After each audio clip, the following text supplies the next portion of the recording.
Like,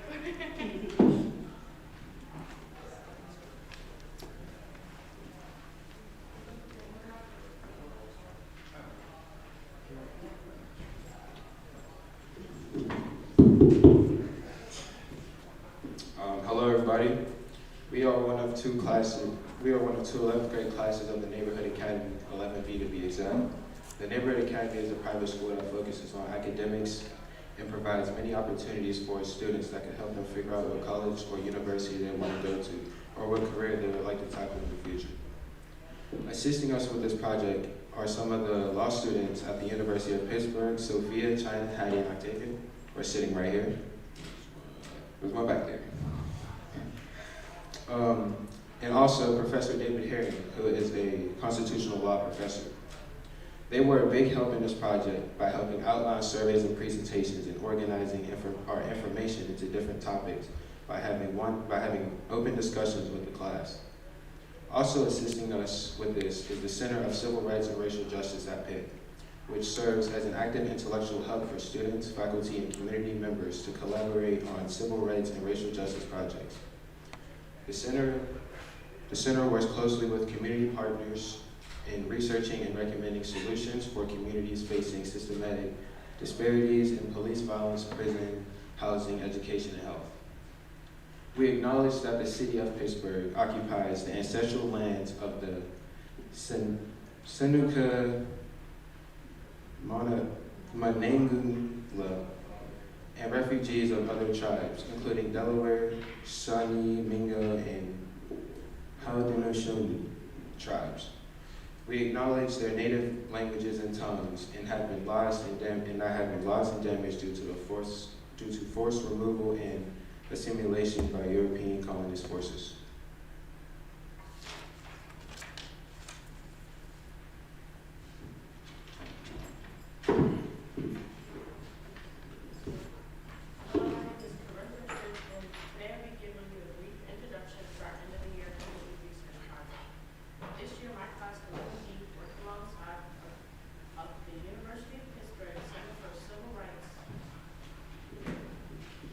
Center for Civil Rights Community Safety. We devised a plan to figure out how safe people feel in their community.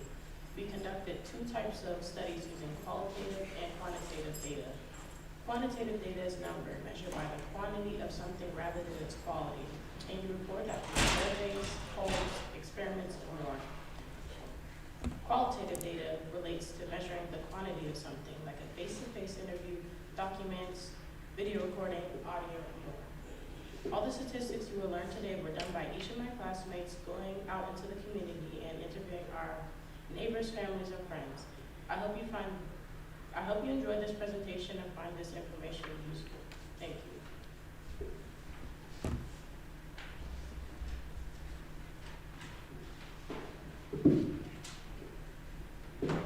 Good morning, everyone. I'm Brett Vance, and I'll just be talking about some facts and data of a general overview of the city. So, out of 82 surveys, most people own their houses. On average, they lived in the neighborhood for over 10 plus years. People usually feel safe in their neighborhoods. A majority of people's household incomes is around $50K plus annually, $50,000 plus annually. 50% of parents are comfortable with letting their children play in the neighborhood. About 49% of people know their neighbors, and 38% of people claim they never experienced racism in their neighborhood.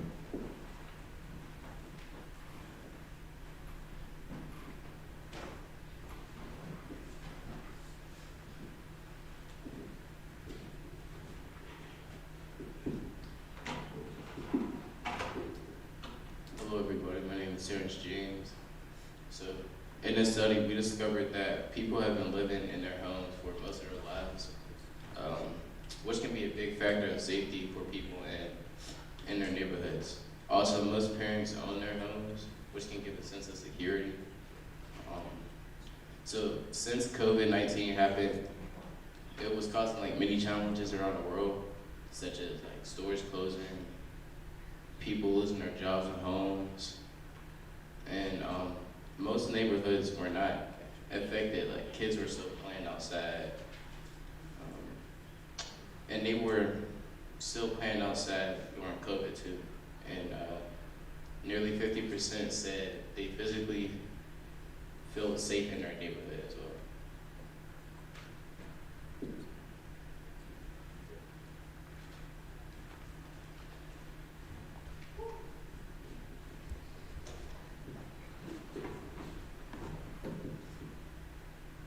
Out of 23 surveys, 17 people had zip codes for living in Penn Hills, Verona, and 6 people had a different zip code of like Wilkinsburg, East Hills, and Forest Hills. 13 out of 17 people in Penn Hills filled out the surveys, said they owned their houses. Majority of the people living in Penn Hills ages were between 10 and 60 plus years old. All the people living in Penn Hills that filled out their surveys said that they feel usually safe, always safe, or sometimes safe.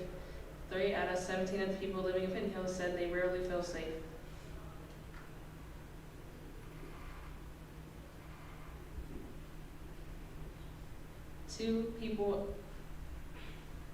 Five out of the 13 people living in Penn Hills said that they know 4 or more of their neighbors living in Penn Hills. Most people assume that Penn Hills is a neighborhood in which mostly Black people reside in, which, according to our data, was not necessarily true. The population of the people living in Penn Hills was 53.7% of white people and 38.5% of Black people.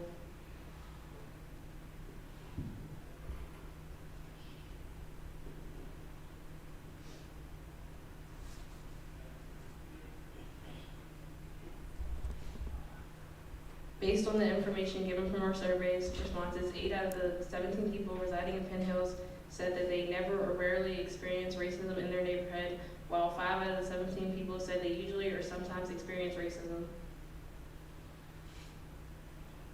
The population of people living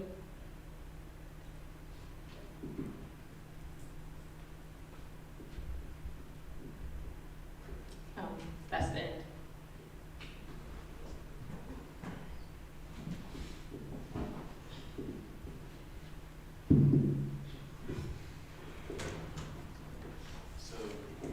For the facts and data of Highland Park / Gorefield, we surveyed 83 people, and only 3 people really lived in Highland Park with a zip code of 15206, and 1 person lived in Gorefield with a zip code of 15235.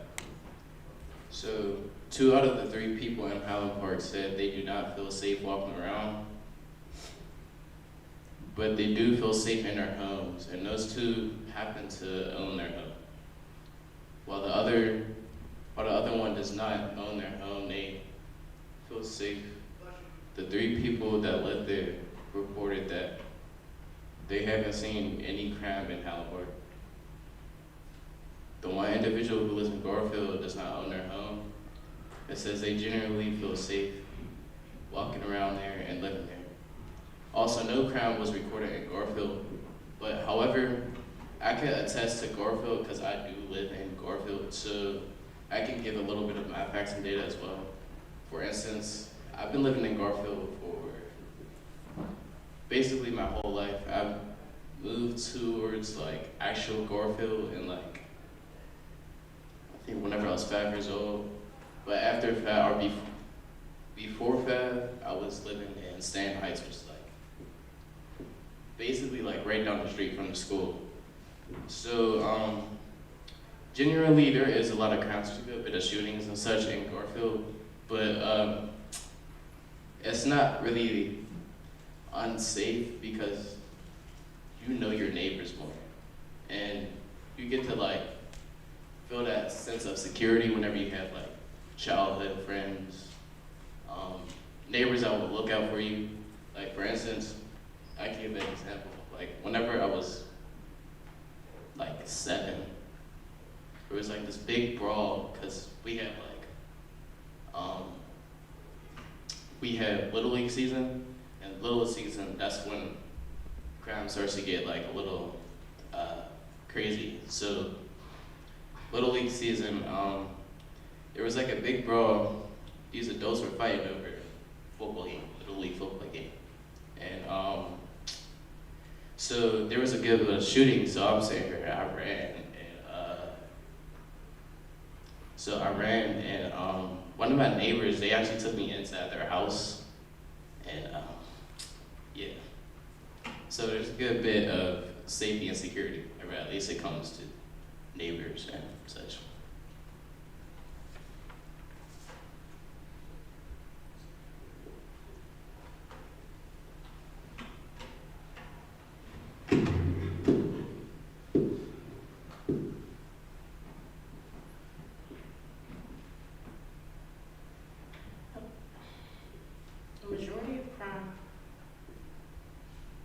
The majority of crime that happens is larceny and theft. Most crimes happen during the evening.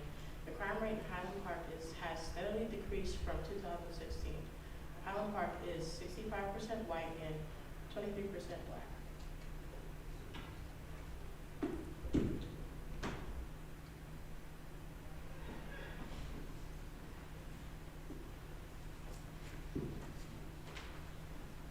Is my volume good? Alright.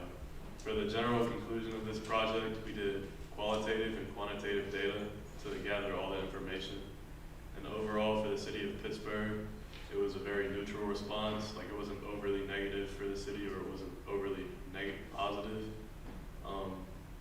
Most people felt safe. As on the board, I have some examples. Kids were pretty much allowed to go outside and play. Parents weren't too worried. Half of the people knew their neighbors, so there was like a good sense of community in the city. And a big positive for the city of Pittsburgh is that most people were homeowners, so they felt that sense of security. And yeah, that's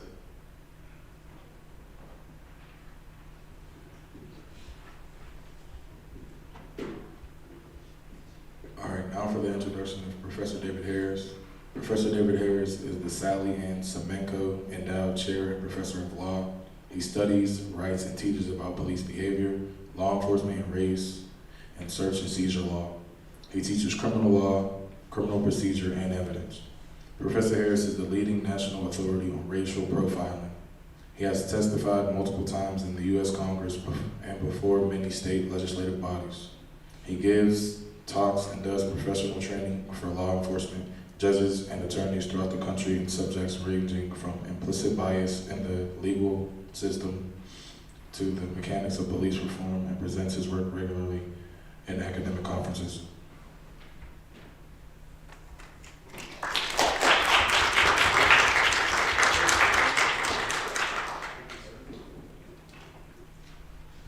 Thank you very much. I appreciate the opportunity to be with all of you this morning and speak to you about your work. I'm very impressed. I read the survey results, and I think there are some really interesting lessons for all of us in this room and for your broader community in your school that you have generated the information for. I mean, one of the great things about a project like this is that you see that you as community members can be the source for information and could be a way to get new messages out that maybe the rest of the community, the rest of, say, scientists or experts or people in the media don't think about. And when people are closer to the ground, when they live in the community that they are studying, that's the real opportunity. Because folks who just parachute in and put a report on TV or something like that, or write a report in a newspaper, they don't live here. They can only be close to a certain degree. And your work takes that next step. And let me tell you about a few things that I saw in it that I think are very significant and that even could be followed up on in a subsequent project if you want. All the people who just spoke talked about feelings of safety in the neighborhood where the folks surveyed live. And I think this is a very significant thing. Everybody needs to feel safe in order to thrive as human beings. Every family, every individual needs to feel safe. That's the first thing. You gotta feel that you are safe and taken care of. That's how you know you're valued. And what you found in your survey and in the comments, I think really did show that there was a feeling of safety for most people. One of the interesting things about the type of survey you did was that you gave people, I think for each question, 5 choices. Always feel safe, usually feel safe, sometimes feel like that, you know? And the reason that that's important, and the reason that that's the correct way to do it, is because not everybody will have the same strength of feelings, but it gives you a chance to see just how many fall on one side of the line or the other, no matter how strong their feelings are. All right? So what you see when professionals use a survey like this or use the data that's produced is that they will combine the different categories in a way that's acceptable. So what we see when we would look at a survey like this, and you ask people, do you feel safe in your neighborhood? And you have the categories usually feel safe, sometimes feel safe. Those would be combined to show how much of the community has a feeling of safety to some degree. All right? And what you found was that almost 70% say they usually feel safe in their neighborhoods. And that's well over half. I mean, that's, you know, we're approaching 3/4 with 70%. You asked whether people feel safe walking in their neighborhoods at night.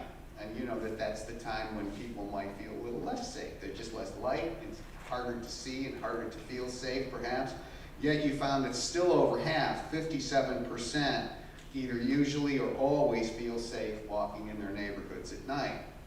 And then the question, and some of you highlighted this, do you feel safe allowing your children to play in the neighborhood? And the categories of usually and always combined for 75%. So 3/4 of all parents feel safe, usually or always, allowing their kids to play outside in their neighborhood. That's very significant. That's a strong result on one side. And the interesting thing about this is the contrast with what you will read and hear and see in the general media. If any of you have in your news feeds, or you see online, you read somewhere, you watch a little TV with your parents, maybe local news, it's all about how bad crime is. Now, crime is not good. Crime hurts people. Crime kills people even. Crime injures people and injures communities as a whole. I don't mean to downplay it, but if you look at the media, you would think that it's happening all over the place and people are just too afraid to go outside their houses. But what your results show is different. You talk to the people where they actually live, and you find that 75%, usually or always, will let their kids play outside. And what greater measure is there of the strength of safety in a community than allowing your own children to play outside? Because if they didn't feel safe, they would not allow that to happen. So your results tell a different story than the story that the general media is kind of feeding us about our communities. Another thing that I noticed here, where was it? 90% of the people surveyed in your work said that they know many or some of their neighbors, right? At least one or two, and some many more than that. And that's another very significant finding, because another narrative that you see told about our neighborhoods, our communities, our cities, is that we're all isolated and we don't know our neighbors. Now maybe in some communities that is true, but in the places that you looked at, there's knowledge of your neighbors, and that shows a type of social cohesion that maybe, again, the rest of the media is missing, right? And that's important. Social cohesion in neighborhoods is a sign of strength. And of course, you found this all after COVID. You know, it's not done. My wife's got COVID right now. But, you know, the pandemic where we all had to stay home and we couldn't go to school and things like that, that part is done. And yet you see that 9 out of 10 people say they know some of their neighbors. That's a very good sign for the future. And again, this is something that I don't hear covered in the news, and you found it. The third thing I noticed, you might notice from the introduction that I got, and I thank you for that, I do a lot of work around issues involving police, all kinds of things, from Fourth Amendment to use of force, I mean, you name it. I've been doing this for a very long time. People, I think, make statements a lot about safety, and what they are really talking about, well, let me put that another way. When people think about safety, what they often have in mind and what they often talk about is police. Police this, police that. How many police we got? Can we get some more? Do there have to be less? Whatever it is, it's always police, police, police. One of the things that your results show is that there's a difference, a real difference between the concept of police and the broader concept of public safety. So that when we think about public safety, we should not just think about police. Right? Police are one part of it, to be sure. They are important, to be sure. There are instances in which we call the police because they're the ones who can help with something. But that's not the whole picture of public safety. For me, public safety means a feeling of safety and wellness and capacity for the whole community, for everyone, not just how fast can the police get there, right? And the reason I mention this is because there's a real difference in your data between the numbers about do you feel safe, which is 70%. Do you allow your children to play outside in your neighborhood? Of course, that's a safety question. That's 75%. And then do police do their jobs properly and correctly? That's another question you asked. And the numbers there are lower, all right? And there are reasons that they are lower. There are reasons. And we can talk about that as long as you would like in question and answer period. But for instance, how many believe in the survey that police do their jobs properly and correctly? Well, usually or always, those two categories combined together are 50%. Now that's still half. That's not bad, all right? And we can talk about the reasons that people think that, but it's different than saying 70%. That's a big difference, right? And 70% feel their communities are safe, but only 50% think that police are always doing their jobs right. And that tells you something important. It tells you that police are not the whole answer to the broader question of public safety. Even though that's the story we get told a lot. It's all about police. It's not all about police. And I say that as a person who has trained police, worked with police, who has worked really through his entire career to bring police and communities together, to get them on the same page. They're not the whole answer, all right? And your data says something very important about that. So I'm going to stop here. I want to say congratulations on some very good work. And this is the kind of thing that people who are close to the community can accomplish when they put themselves together and they work towards a common goal. So I thank you for the opportunity to be with you.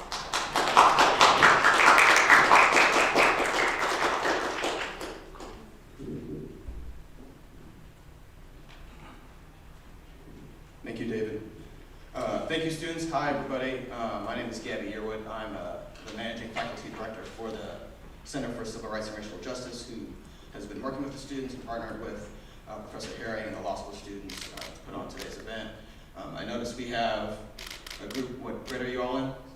7th graders. Awesome.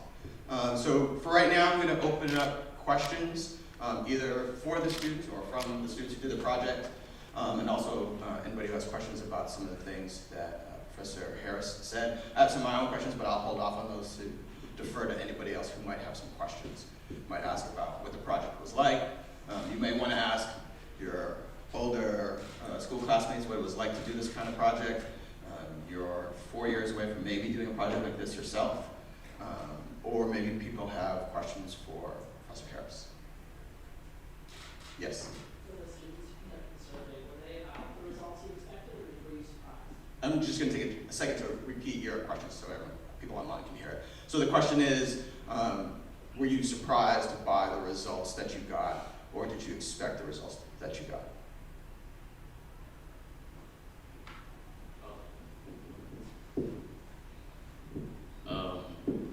For like Garfield and Highland Park, since of course I lived there, I was definitely a little bit surprised to hear that most people didn't like experience any crime just because I've been there so long. But Garfield, it is small, but there are certain areas that are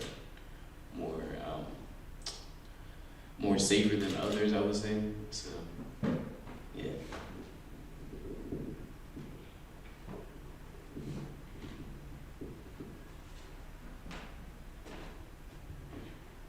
this one's for the students as well.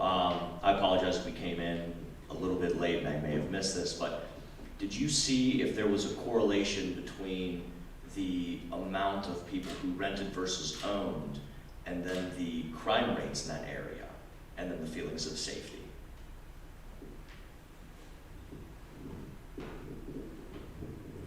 I'll try my best to answer that. Well, I feel like personally, like people who like own their homes, I feel like they would think like they feel safe in their neighborhood. And I wouldn't say like disregard the crime rate, because I mean, like if they feel safe in their neighborhood, then I feel like there's not a lot of crime that's happening in that neighborhood versus people who rent their homes, who don't plan on being there for a long amount of time. I mean, maybe like there could be some crime problems in that neighborhood, and maybe they feel unsafe, or maybe like those people who rented, they were just looking for a place to live, and maybe like they didn't like have like enough research on the crime rate in that specific neighborhood and things like that. Try to answer your question.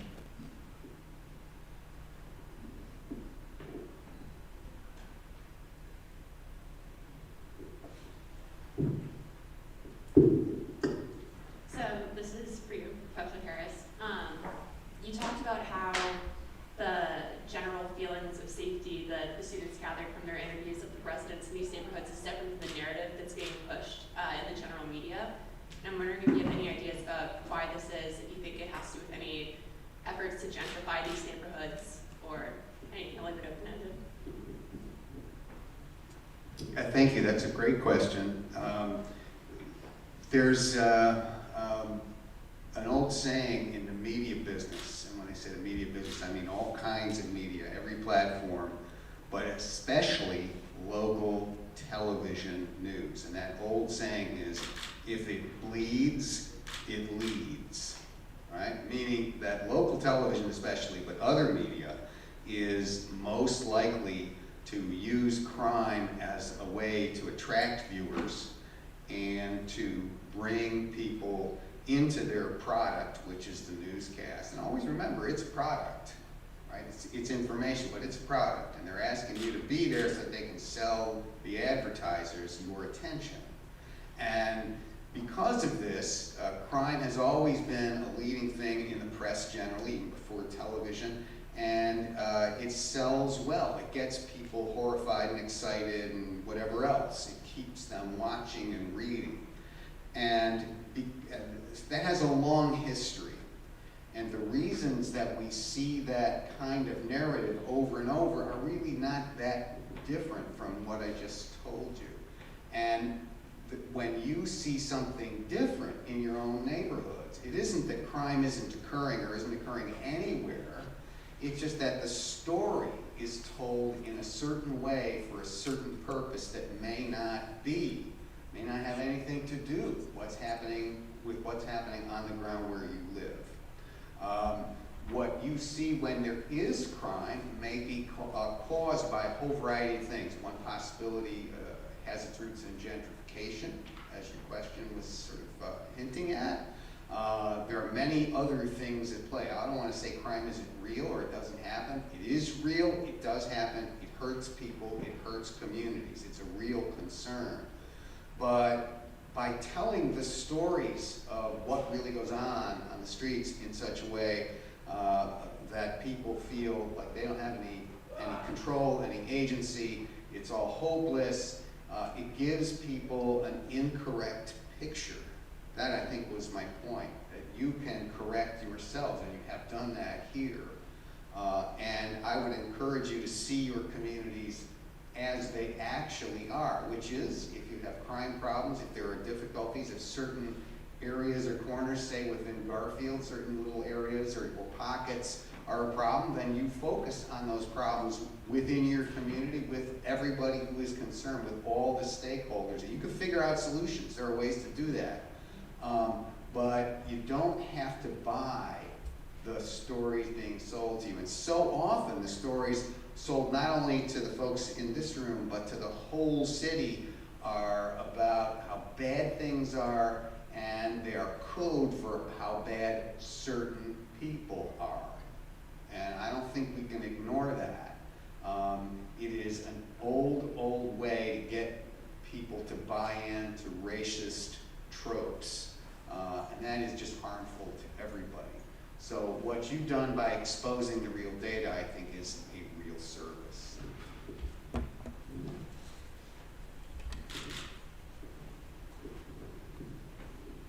So I'll tell a little story. When I first moved to Pittsburgh, a little over 11 years ago,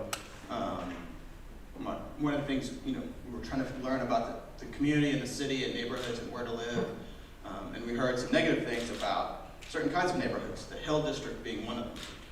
And about a year or so, or 2 years after living in Pittsburgh, my partner was driving through the Hill District, and she happened to clip the curb and got a double flat tire, both on the passenger side.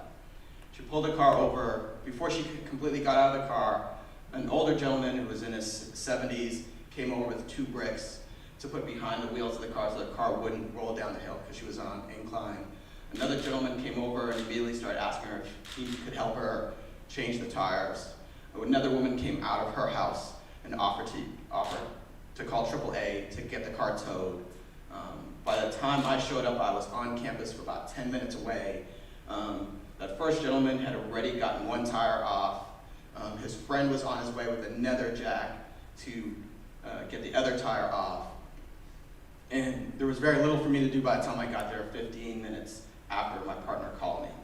And that was the Hill District. That was safety, that was community. And she was a stranger in that neighborhood. We didn't even live in that neighborhood. She was just driving through. And people immediately came out and helped her and offered all kinds of services. And I think that adds to your story about what Professor Harris has brought up about how safe these communities are, the strength in these communities, and what it means to know your neighbors, and what it means to take care of one another. So I have some questions. I'm going to start with questions for the students. So hearing some of the things that Dr. Harris said, so you've done this project. So if you were going to continue the project, what else do you think you would do next?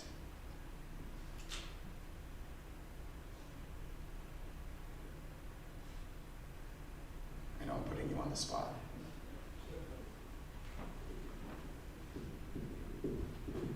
If we would like to continue this, I would say maybe like, I don't know, maybe like a poster board or something, with like different sections, like displaying like each neighborhood that we had reviewed, and like just put like the facts down like we had on the Google Slides, like the crime rate, people's salaries, if they own or rent a home, things like that. Maybe just trying to show like a visual point instead of just Google Slides.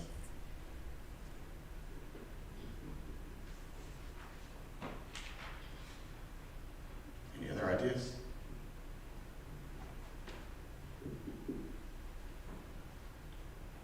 I feel like maybe we should also expand the neighborhoods we were doing, like try to find more people in Garfield and more people in Highland Park, just to get a perspective from everyone. Well, not everyone, but a lot of people, because so many people in Highland Park were the ones saying they felt unsafe, and there was only a few. So I want to get a perspective of people who do feel safe, and maybe what side of the line, and is their community closed in or open to everyone, and just that idea. Great. How about, now that you have this story, and it, as Dr. Harris has pointed out, it contradicts the mainstream narrative about how people feel in their neighborhoods. Can you think of ways to get your story out, what you learned?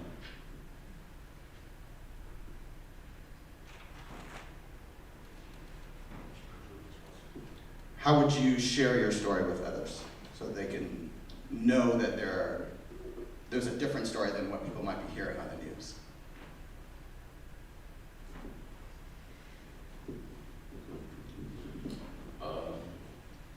I guess I could go back to my presentation, how like basically I talk about my personal experiences. Like for instance, like I said, I've been living in Garfield basically my whole life. So I guess I could tell them like Garfield isn't as it seems. Like over the years, it's gotten more peaceful and calm, of course.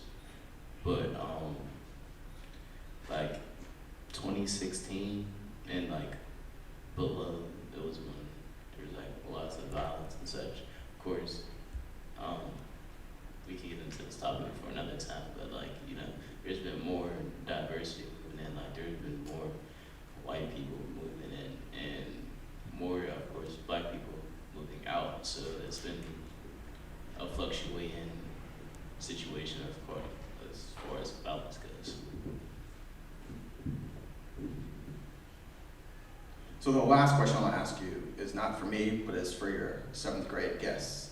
They're a few years away from maybe doing a project like this. What would you share with them about what it was like to do this kind of project and what maybe they could think about for themselves a few years down the road? I mean, definitely take it serious. Like doing your research, make sure that you get like precise things. Interviews, make sure that you really listen to people. You know, like just like constantly go over your work, make sure that everything looks good, make sure that everything looks like well, like and like make sure that you like feel proud of your project, and yeah, like it just looks good to you, and that you just I'd say choose a project that matters to you. Don't choose one that like other people suggest to you. Choose one that you actually care about and that you actually want to know more about. Choose a topic that you don't know a lot about, basically, and one you care about. Great advice.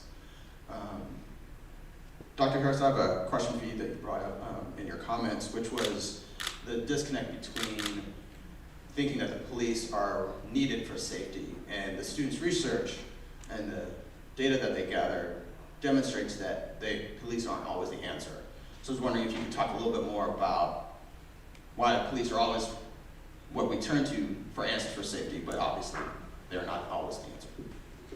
Yes, thank you. I'd be glad to talk about that.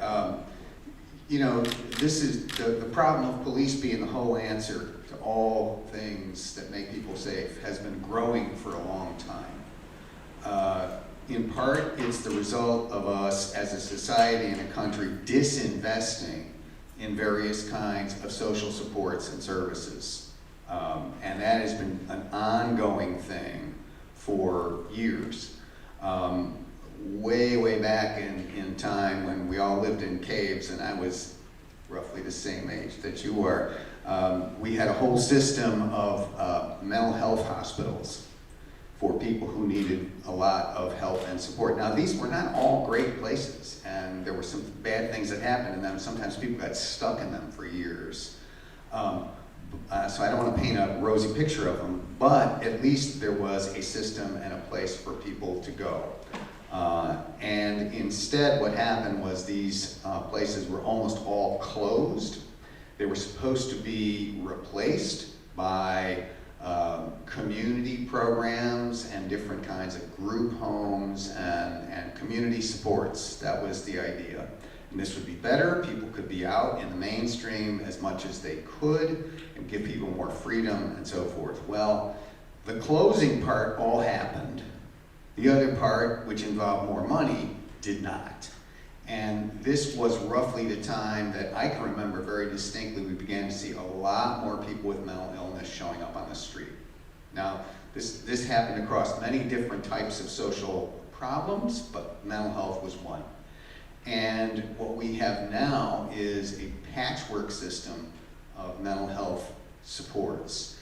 And the police were gradually brought in because basically that's the only, quote, social service that our society funds that responds 24/7.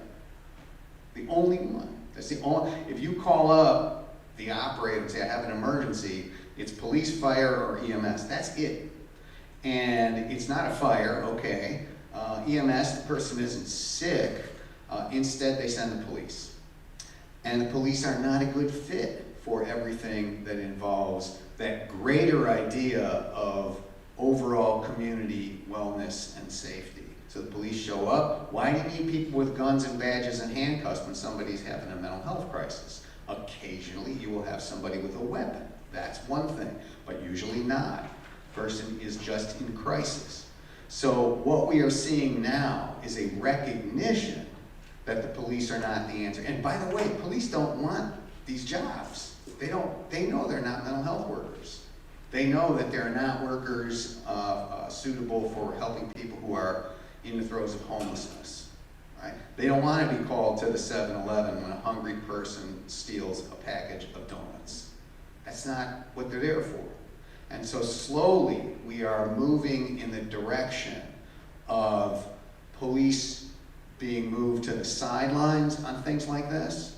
Pittsburgh now has sort of slowly implementing citywide a program in which when there's somebody in a mental health crisis or somebody who is homeless and they're in a crisis, or both, they send not the police, but they send a squad from Allegheny Health Network with a psychiatric worker and a medic and a social worker sometimes. Sometimes the police in the background to back them up.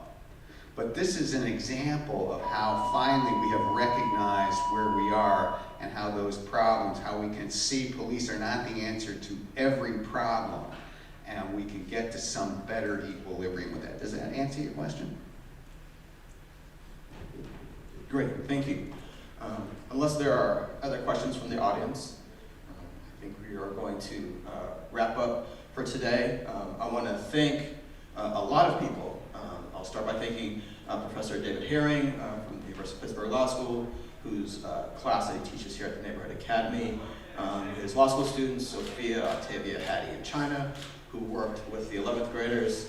I'd like to thank the 11th graders who are here.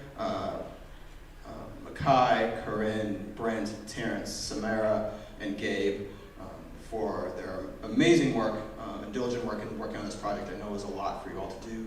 I'd like to thank the administration at the Neighborhood Academy, Dean Prentice and Dean Jernigan, for allowing us to collaborate and giving us the opportunity to work with your students. And I'd like to thank Professor David Harris for his insight into the students' research. And I'd like to thank the 7th graders for coming and participating and being here. And I'd like to thank you all again, and hope everyone has a good rest of their day. Goodbye.